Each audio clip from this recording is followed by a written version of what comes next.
Imagine you're walking down the street and you find a restaurant you've never seen before. There's a sign out front that says, "Here to save you from starvation." And that's it. What would you do? Maybe you just shrug and walk away, you think nothing of it. But you might just be curious enough to poke your head inside and see what this place is all about. So you talk to the host, and they tell you about the history of the restaurant. Apparently, the owner got so frustrated with the concept of being hungry that they decided to open a restaurant to solve their problem. Now, at this point, you're probably thinking, you guys can't be serious. There are dozens of great restaurants in town. There's literally a restaurant on either side of you right now, and a grocery store a block away. How was this the first idea you came up with? That right there is the experience I had recently on Kickstarter. Pawn Poker describes itself as a chaotic card game for 2 to 8 players, with equal parts strategy and luck. It has the rather curious tagline, "Here to save boring game nights everywhere." At first glance, this made no sense to me. I've never felt like game nights as a concept needed saving. But hey, writing a catchy tagline is hard. Maybe the rest of the campaign page will be a bit more realistic. Nope.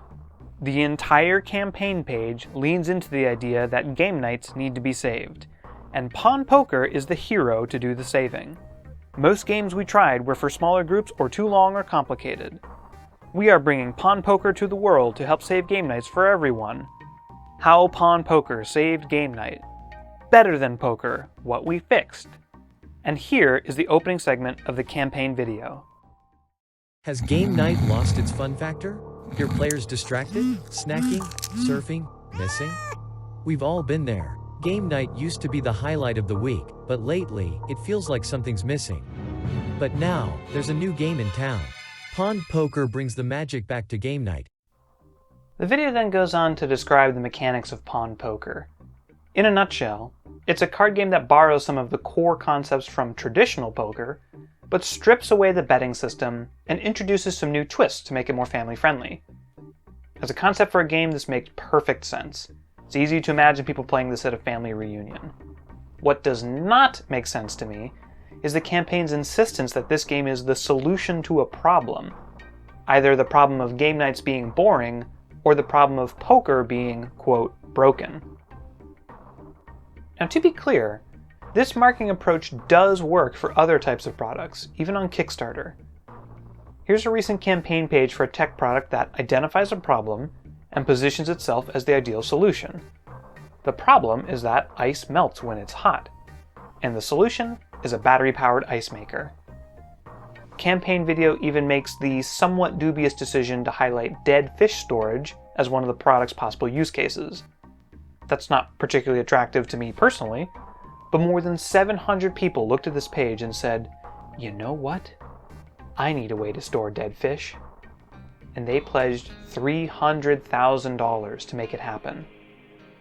So yes, in some contexts, it can be an effective strategy to position your product as a solution to a problem.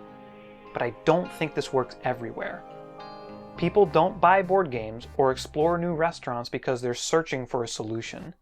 They do it because they're searching for a novel experience.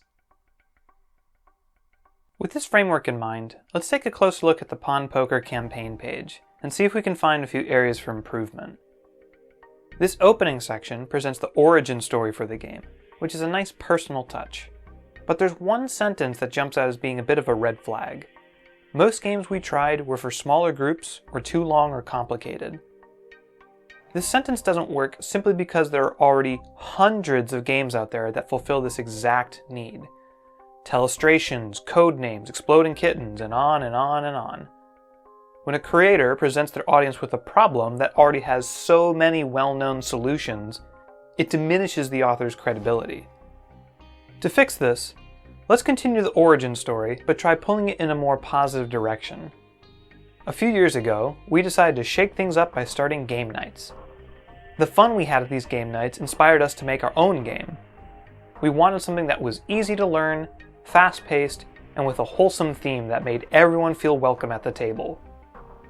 After 2 years of testing and tinkering, scheming and dreaming, we're proud to present Pawn Poker. Our family has had a great time with this game, and we think yours will too. Next, Let's look at this section, which compares the product with traditional poker. Here's the red flag sentence. We have taken all the broken pieces of traditional poker and many other card games and fixed them.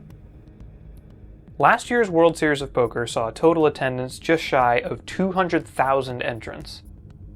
PokerStars is an online poker platform that at one point hosted more than 120,000 concurrent active users. Every single one of these people is a potential backer for Pawn Poker.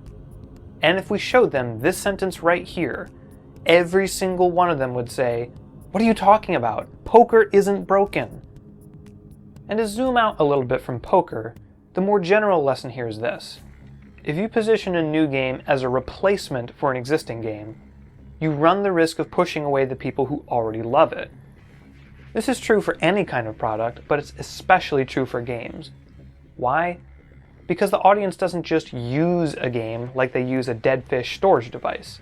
They participate in a game, which leads to stronger emotional responses.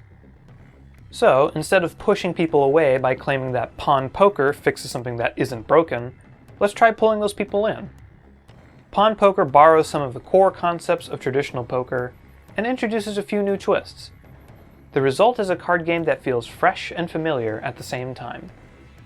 And then this infographic here. Instead of showing a list of problems and solutions, let's show a list of what was borrowed and what was added. Finally, let's revisit the tagline at the top of the page. Here to save boring game nights everywhere. I'm sure there are plenty of people out there who think game night is boring. The thing is, those people probably aren't browsing games on Kickstarter. And the people who are on Kickstarter probably love board game night, so they're not going to feel like this tagline applies to them. So let's try something different. A fast-paced, family-friendly twist on the world's most popular card game. So, to pull it all together, we've identified why this campaign page leaves a fishy taste in people's mouths. And we've made some changes to steer it in a different direction. It's no longer a solution in search of a problem, it's a novel experience with a wide audience. Thanks so much for watching, guys, and I'll see you next time.